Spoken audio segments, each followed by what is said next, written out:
Qu'est-ce qui te rend spécial? Ce n'est pas parce que les choses sont difficiles que nous n'osons pas. C'est parce que nous n'osons pas qu'elles sont difficiles. Sénèque, reste avec nous, car Super UV vous accompagne. Est-ce qu'il t'est déjà arrivé de te poser cette question? Je vais vous présenter l'importance de découvrir son potentiel, car cela te permet d'éviter de penser que le changement doit commencer dans l'autre ou doit être initié par l'autre. Christine Neuf, professeure de psychologie de l'éducation, dans son livre intitulé S'aimer, invite à être gentil avec soi-même, à cultiver l'art de la compassion pour soi-même. Beaucoup de fois, nous avons tendance à penser que tout ce qui nous arrive, c'est la faute de l'autre. On veut se sentir spécial plus que le reste, mais le problème est qu'il est impossible que tout le monde soit au-dessus de la moyenne en même temps. Il y a toujours quelqu'un qui est plus avancé que vous, quelqu'un de plus intelligent, plus beau, plus brillant, plus riche. Cela peut affecter négativement son auto-estime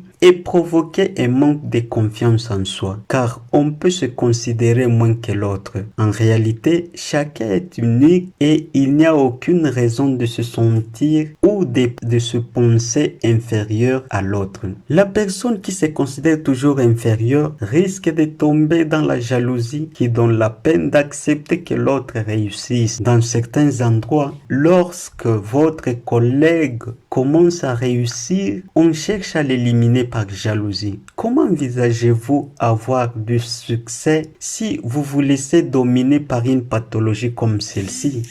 Nous avons besoin d'une nouvelle révolution, une révolution de mentalité qui commence par soi-même. Ne nous laissons pas dominer par notre ego corrompu qui rabaisse et veut anéantir les autres par peur de la concurrence. Ceci a des conséquences de freiner le développement de notre potentiel personnel et le potentiel de la future génération. Cette attitude fait paralyser tout un peuple et fait vivre dans la pauvreté. La majorité qui souffre de cette tendance vit malheureuse et déprimée. La recette du bonheur accepte que l'autre avance pour le bien de tous. Il ne faut pas être désagréable en projetant ses défauts et ses limites sur les autres en disant « c'est ta faute, pas la mienne ». Nous sommes en désaccord et critiquons les autres pour tout ce qu'ils font parce que nous nous sentons incapables de développer nos propres potentiels. Si tu veux avoir le succès, arrête d'accuser les autres comme des responsables de ta misère. Arrête d'accuser les autres comme des responsables de ta misère. Le responsable de ta propre misère, c'est toi-même. Ce ne sont pas des sorciers, ni le gouvernement comme souvent on l'entend. Rappelle-toi ce conseil de Michael Jordan qui disait « Les obstacles ne doivent pas t'arrêter. Si tu rencontres un mur, ne te retourne pas et n'abandonne pas. Tu dois comprendre comment escalader, traverser ou contourner les problèmes. » Nous devons grandir en commençant par changer nos attitudes négatives, car avec ces attitudes, nous pouvons nous sentir mieux temporairement, mais les ennuis et la misère continuent à nous écraser de l'intérieur. On ne doit pas toujours prétendre que l'autre soit égal à moi ou penser que mon succès sera réalisé par quelqu'un d'autre. Le message « je ne suis pas assez bon, je suis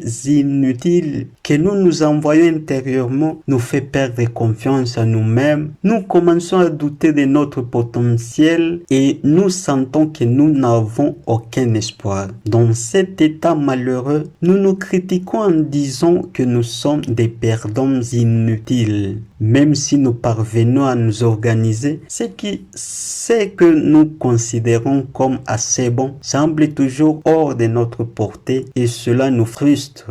Peu importe la façon dont nous faisons les choses, il y a toujours quelqu'un qui semble le faire mieux. Par conséquent, nous avons besoin de l'autre pour avancer ensemble. Si ce message te plaît, envoyez votre commentaire, abonnez-vous à ce canal pour plus de vidéos et partagez-le.